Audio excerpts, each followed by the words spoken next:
মুহূর্তে জুলাই গণঅভ্যুত্থান স্মৃতি জাদুঘরের সামনে আছেন সহকর্মী তানভীর হাসান মেঘ। সরাসরি যাচ্ছি তার কাছে। মেঘ, বৈরী আবহাওয়ার মধ্যেও সকাল থেকে কিন্তু দূর দূরান্ত থেকে জুলাই জাদুঘরে দর্শনার্থীরা কিন্তু ছুটে এসেছেন এবং তারা ঠিক সকাল 11টার পর পরে কিন্তু এই যে জুলাই যে স্মৃতি জাদুঘর রয়েছে সেটি কিন্তু উন্মুক্ত করে দেওয়ার পর পরে আমরা দেখেছি দর্শনার্থীরা প্রবেশ করেছেন, যার জন্য পূর্ণবয়স্ক যাদের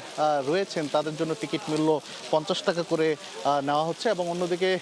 যারা শিশু রয়েছেন তাদের টিকিট মূল্য 20 টাকা করে নেওয়া হচ্ছে। জুলাই জাদুঘর ঘুরে দেখা অনেক দর্শনার্থীদের সাথে আমাদের কথা হয়েছে, তারা বলছে যে এখানে যে সংরক্ষিত আলোকচিত্র এবং বিভিন্ন আলামত ও স্মৃতিচিহ্ন তাদের সেই সময়ের ঘটনাগুলো নতুন করে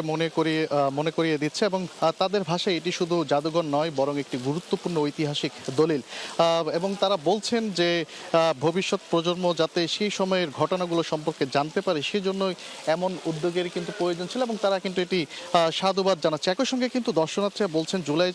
জুলাইয়ের যে সেই হত্যাকাণ্ড যারা জড়িত তাদের নিরপেক্ষ তদন্তের মাধ্যমে আইনের আওতায় এনে দৃষ্টান্তমূলক বিচার নিশ্চিত করা উচিত বলে তারা আমাদেরকে জানিয়েছে এবং সেই সঙ্গে তারা বলছে তাদের মতে ন্যায় বিচার নিশ্চিত হলেই নিহতদের পরিবারের প্রতি প্রকৃত যে সম্মান সেটি কিন্তু জানানো হবে এবং ভবিষ্যতে এই ধরনের ঘটনা যাতে পুনরাবৃত্তি না ঘটে সেটিও কিন্তু তারা বলছে। এবং সেই সঙ্গে জুলাই আন্দোলনের স্মৃতি ও আত্মত্যাগ তারা ইতিহাসকে নতুন প্রজন্মের সামনে তুলে ধরতেই এই জুলাই যে স্মৃতি জাদুঘর সেটি কিন্তু তুলে ধরা হয়েছে এবং আপনারা নিশ্চয়ই দেখতে পাচ্ছেন যে জুলাই জাদুঘরের যে প্রধান ফটক ঠিক তার বাইরে আমরা দেখেছি যে সবচেয়ে যে পুলিশের যে এপিসি যেটির মধ্যে লাশটি ঝুলেছিল সেটি কিন্তু আমরা লক্ষ্য করতে পারছি এবং এখন পর্যন্ত ঠিক দুপুর হয়ে গেছে এবং 3 শিফটে কিন্তু তারা দর্শনার্থীদেরকে প্রবেশ করাচ্ছেন এবং ঠিক সন্ধ্যা 6টা পর্যন্ত এই দর্শনার্থীরা জুলাই যে জাতীয় স্মৃতি জাদুঘর রয়েছে সেখানে কিন্তু তারা প্রবেশ করতে পারবেন এবং সাপ্তাহিক ছুটির দিন প্রাথমিকভাবে এখন পর্যন্ত বৃহস্পতিবার নির্ধারণ করা হয়েছে এবং